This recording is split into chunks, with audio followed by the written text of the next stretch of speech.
All right, moving on to Ankita's question.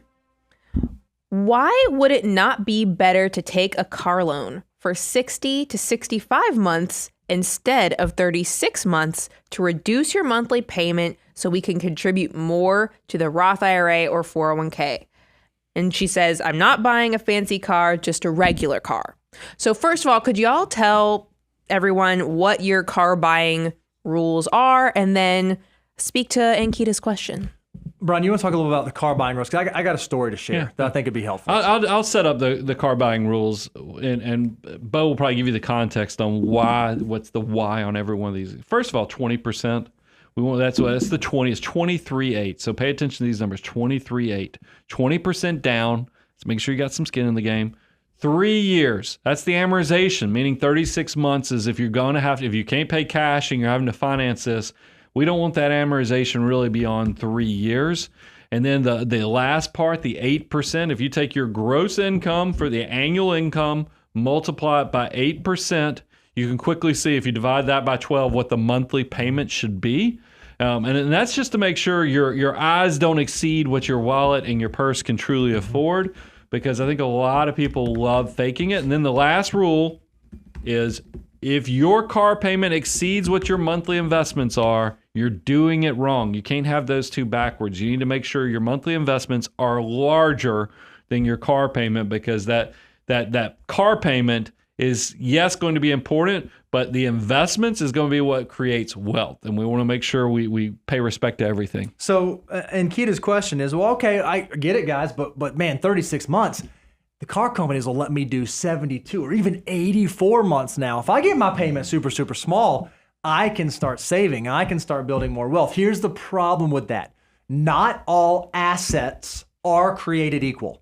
If you go to moneyguy.com, we've done a ton of shows on buying cars and how to think about buying cars. And we have this chart that we show that I don't think we have this one in the archives real quick to pull up, but it shows how rapidly automobiles appreciate in their, how rapidly they depreciate in the first few years of ownership.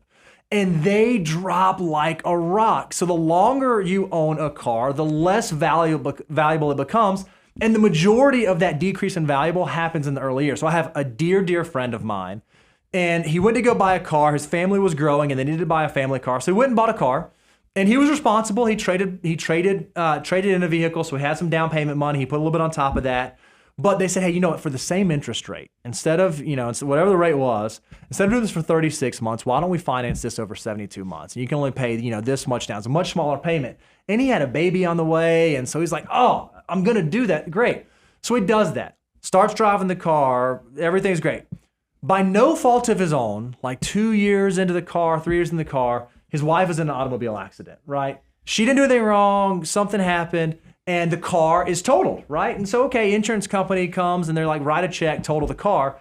Well, what he got for the value of the car once it was totaled actually turned out being less than what the loan of the car was. So he's in this position where now he's got to buy a new car, and while it wasn't a fault and there was an insurance check and it came out, all that check did, all that insurance money did was allow him to start paying down some of the loan. He still had to come out of pocket, finish paying off the loan, and then go buy another car. Now, yeah, there are some things you could have done if you bought gap insurance and these other things to put in place. But the best thing that my buddy could have done? Only finance it over 36 months. Because then when he is 2 years into that car, even if this scenario happens, he has so much equity in the car that loan's gonna be minimal. It just protects you from having a depreciating asset draw out over a long time. For a true financial mutant, I just don't think there's any need to do that. Well, I think it's a slippery slope. If you have this decision that, if you go from 3 years to 60 months, you'd be like, well, what, $50 more a month, I could get that car. Mm-hmm. I mean, and that's where our human nature goes.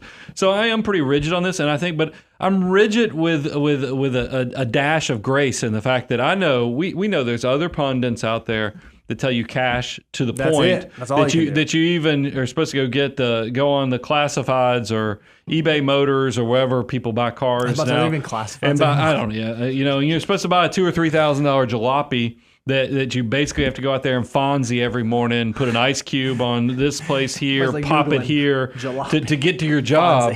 No, but that's the thing. And I grew up with a family of mechanics. So, I mean, my dad could fix anything. So it made complete sense for him to have, if one car broke down, we typically had 4 other cars that they In the were either front yard. working on or restoring. So it was I have respect for that. But most of us don't have that skill set. I sure don't. So I've tried to come up with rules that give you the flexibility to actually have reliable transportation to get you to that important job that's actually going to help you build wealth.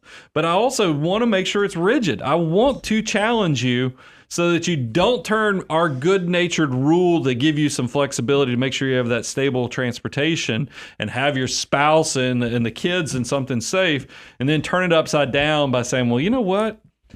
If 36 is good, 60 at this low interest rate's better. Then now I can afford this nicer car, and the money got team. They won't care It'll because be I'm fine. I'm still gonna it's still invest. less It's than gonna be good. 8%. I'm not. These are the type of games we play against ourselves. No, take that grace that we're giving you and the flexibility. Pay the car off in 3 years, and then the best driving car out there is the paid for car. Absolutely.